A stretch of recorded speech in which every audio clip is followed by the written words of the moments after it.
Les contrôleurs de la gare Lille-Flandre ont stoppé leur travail. Ils exercent leur droit de retrait. Une mobilisation de solidarité qui fait suite à l'agression d'un de leurs collègues dans un train qui reliait Lyon à Strasbourg. Un contrôleur a reçu plusieurs coups de couteau alors qu'il intervenait auprès d'un client au comportement déséquilibré et agressif vis-à-vis des autres passagers. Actuellement, les nouvelles concernant l'état de santé de la victime ne sont pas bonnes. Son état s'est dégradé. Il se trouve entre la vie et la mort. L'agresseur présumé, lui, a été interpellé par la police.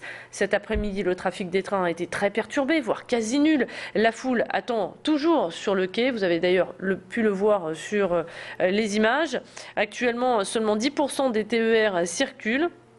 La SNCF invite les usagers à prendre d'autres moyens de transport et justement, les usagers, eux, sont maintenant devant le fait accompli et ne peuvent pas rentrer chez eux. Plus d'explications au micro d'Élodie Bernachon.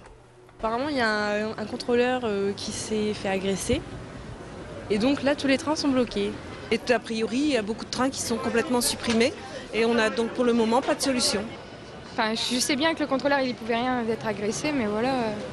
Nous, on n'y peut rien et maintenant, on est bloqué sur l'île alors qu'on doit rentrer chez nous. Et on n'a pas demandé ça non plus, quoi. Je les comprends, mais nous, ça nous emmerde un peu quand même. Malheureusement, il est difficile de prendre une position.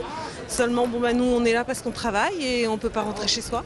Donc, c'est super et on n'a surtout pas d'informations. Donc, malheureusement, il faut essayer de trouver d'autres solutions. C'est pas facile.